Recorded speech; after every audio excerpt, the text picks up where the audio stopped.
Doutora, o Jailson Soares, ele mora aqui na Pontinha, né?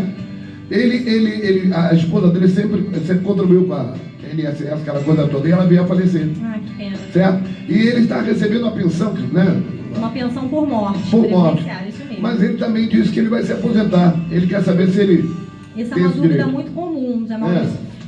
Pessoal, o que acontece? Como eu já falei com vocês no último encontro, né, para você que está me ouvindo a primeira vez, nós tivemos uma grande mudança previdenciária, são várias mudanças, mas a maior delas e a última foi a Emenda Constitucional 103, que ficou famosa como a reforma da Previdência. Vocês devem ter ouvido falar nos jornais. Muito, né?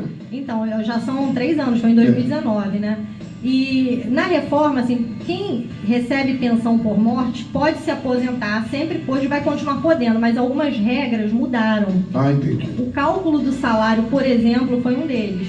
Então, assim, hoje, o cálculo da aposentadoria ou da pensão, a pessoa vai ter o benefício mais vantajoso integral, e o cálculo da aposentadoria ou da pensão, o que for menos vantajoso financeiramente falando, ele vai ter alguns deflatores, alguns decréscimos de acordo com o valor, uma tabela complexa, mas que é importante que a pessoa busque um profissional especializado para saber exatamente qual é o benefício mais vantajoso para fazer a opção e quanto ele receberia no outro benefício.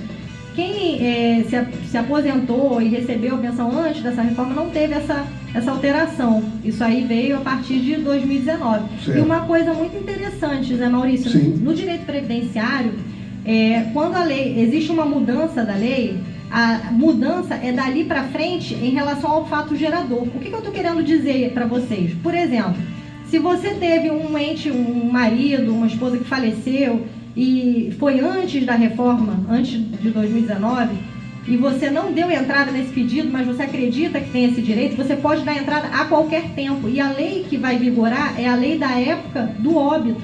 O fato gerador da pensão por morte, ele é o óbito. Então é como se a gente desse um pause naquele momento, naquela data, e analisasse a legislação naquela situação. Por isso é muito importante que a pessoa realmente busque um profissional especializado, porque muitas vezes a pessoa não tem esse conhecimento e ela pode se prejudicar, pode ter um benefício menos vantajoso. Sim, então todo tempo é tempo. Todo tempo é tempo. Guarde seus documentos, não joga documento fora, documento é muito importante. Ah, mas já me falaram, inclusive o advogado já falou que eu tenho que guardar por 5 anos. Então, em regra, no direito civil, outras searas do direito, você precisa ter no máximo 5 anos de contas guardadas para, no caso você seja cobrado, por exemplo, por uma conta de luz que não foi paga, passou de 5 anos eles não podem te cobrar, então teoricamente você não precisa guardar o tempo. Mas no direito previdenciário, pensa que você vai usar aquele tempo, aquele período que você trabalhou, daqui a 20, 30 anos. Verdade. Então olha como é importante você ter esses documentos bem guardados, tá? Não joguem fogo na carteira. Olha, Zé Maurício, nesse tempo de estrada, uma curiosidade.